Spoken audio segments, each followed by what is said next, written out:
Okay, as many of you know, April 19th, I was arrested for possession of child pornography. You aren't aware of all the facts, and I'm not going to produce all the evidence. I'm not going to produce any of the evidence in this video. This is more or less a primer to let you know what's coming. And it's going to get interesting. Right now, what's around me is a perfect storm. A perfect storm of false accusations, fraudulent charges, tampering with evidence. Uh, Let me start from the beginning. About what would you say? About February 19th of 2011. About February 19th, 20th, somewhere around that way. Uh, my uncle had tried to steal my car to kidnap his son.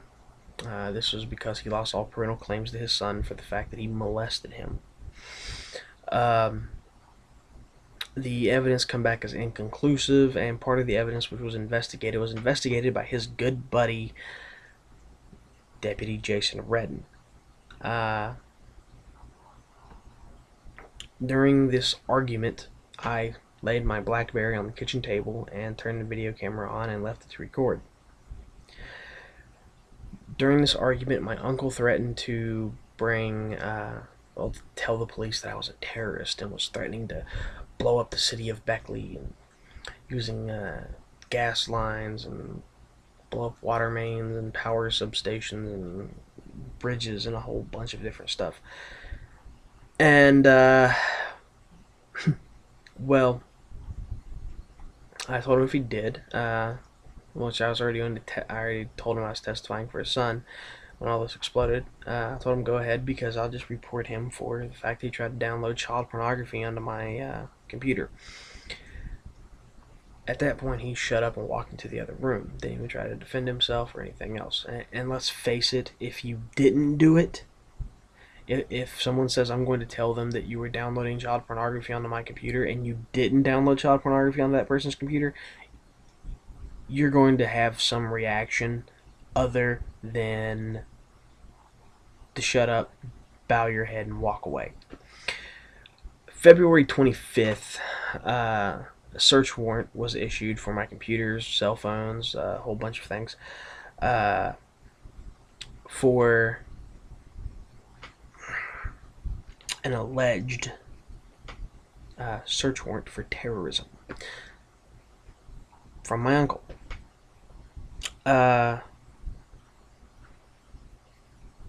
March 10th, I wrote a statement to the West Virginia Crime Lab. Told the forensics lab to look on my Android. I meant my BlackBerry, but I mistakenly said my Android because I'm more commonly use the Android format of smartphone. And in so doing, told them that they would find evidence of my uncle where he had gotten into an argument and his reaction and everything else to my statement, his threat to bring false evidence against me, to make false claims against me, and everything else. Now, from my understanding, October 26th of 2011, a second search warrant was issued to take for all the same materials which was taken in the supposed terrorist search warrant, but this time for child pornography. An important thing to note about this is that when I filed my complaint with Lieutenant Deeds, he told me that my BlackBerry and my computers were at the state police detachment, which means the second search warrant was issued to remove evidence from a forensics lab that has to be investigated by a forensics lab, therefore covering up the fact that my uncle made false statements to the police and that there was evidence of him committing a crime instead of me in police possession at the time. That's an act of bad faith. The fact that I was not charged with this until 6 months later, April 11th, 2012. After my April 10th statement to the Secretary of Captain White, head of professional standards, that if either he or Lieutenant Dees didn't get back in hold of me with additional evidence of showing criminal conspiracy between Magistrate Mary Jennings, certain members of her daughter's in-laws, the Lilies, most of which are deputies or police officers, and the other half is a bunch of drug smuggling, gun running pedophiles. And once this information came out, suddenly Lieutenant Dees no longer accepted my calls or wanted to talk to me or hear from me or look at any evidence or anything else. Hence my statement for April 10th that I was going to the governor's office if I didn't hear from them within 24 hours. Well, I should have heard from them within 24 hours because April 11th they got an arrest warrant for the possession of child pornography. The Trooper Efred, said that he had told the forensics lab, and this was during the preliminary hearing, said that he had told the forensics lab to stop investigating so he could get the second search warrant. And apparently the second search warrant removed it all from the forensics lab. So questions come up. One, why remove evidence from a forensics lab if it has to be investigated by a forensics lab? Why tell them to stop investigating said evidence if they're already investigating it? Even if he was getting the second search warrant to be thorough, as he claimed, thoroughly corrupt, then he should not have removed it from the forensics lab. He essentially tampered with evidence. The fact that Trooper Efred walked into the room when I was talking with Lieutenant Deeds in the copy room at the West Virginia State Police Detachment 6, and Lieutenant Deeds was given a copy of the statement I have given the forensics lab,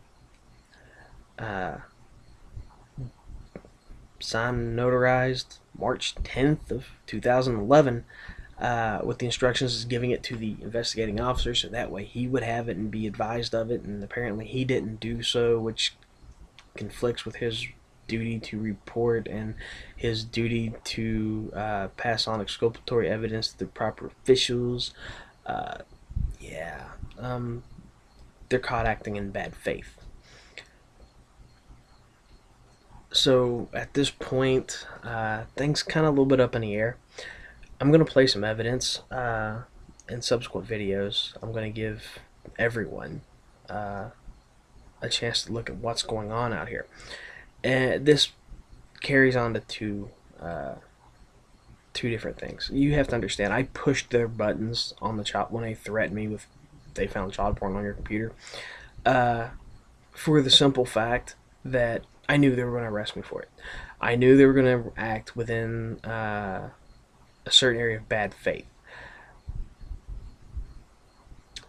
And the 8-page statement I gave to the state police outlining criminality and the exclusionary rule, my certain court cases which protect my First Amendment right to read any damn thing I want, because there was terrorist manuals on my computer, but they were research material for a book I was working on called Street Soldier, comparing how certain paramilitary gangs and use prison-based martial arts and paramilitary training as a form of indoctrination, similar to how certain terrorist organizations do as well. How they hide behind how they hide the goal of getting money and power behind some kind of political agenda. That type of essentially that type of mentality for that book was there was material there to be researched, and so that's all they have. No plot, no plan, nothing. You can read a book on how to make bombs. That doesn't make you a terrorist. That's not illegal. You just can't write down or put to paper your plan to use said formula to build a bomb. You can't use the material, but you can read it. It's a weird government, right? And more point of fact, the officers are caught acting in bad faith, covering up exculpatory evidence, tampering with evidence, trying to conceal evidence of another person committing the crime so they can falsely accuse someone else. This is where we currently stand at. I'm going to post subsequent videos that's going to have evidence. Some of the recordings I've made from when I was talking with officers, some of the paperwork is going to be brought up. Copies of paperwork is going to be brought up. Examinations of statements and the evidence collected by the officers are going to be examined. All of this is going to be looked at. All of this is going to be put out here for everyone to see. I have nothing to hide. I don't care. These people are doing their damnedest to try to destroy my good name, to leave me no place to deal with in society except among drug dealers and drug addicts and criminals, thieves and snitches, a world that they control. And I'm not that person. I'm not a criminal, but they're trying to make me into one. I don't need to pick up a gun or to blow up a building or anything like that to get my point across. I can shut the whole thing down by exposing these people for the criminals they are. Because while we're waiting on my case to take precedence and things to happen in my case, it shows everyone else out there basically the same method that I use to end up in a situation that I am, to where I have all the cards. Since all this comes out in the public record, it's admissible as evidence as per the West Virginia Rules of Criminal Procedure and the West Virginia Rules of Evidence. So it's there. It's an examination of everything that's out there, everything that's outlined. And when they start being shown to be the criminals that they are, it undermines their cloak of lawful authority. You can't seriously be taken as a police officer trying to uphold the trying to uphold the law and protect society when you're busting drug dealers, but then you're just giving the drugs you take or quantity thereof to your cousin or your brother to have them to resell it so you can make a little bit of money on the side. You can't be covering up for another person committing crime just so you can pin it on somebody else you don't like. This is going to be a learning process for everyone. And most importantly, it's going to give a lot of people a lot of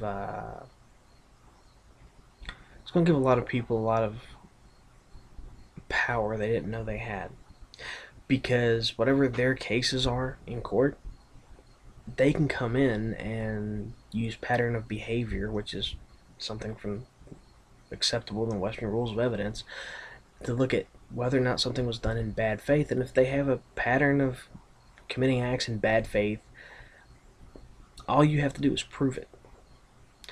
This is going to make it really difficult for a lot of people. It's going to make it really interesting and fun for me.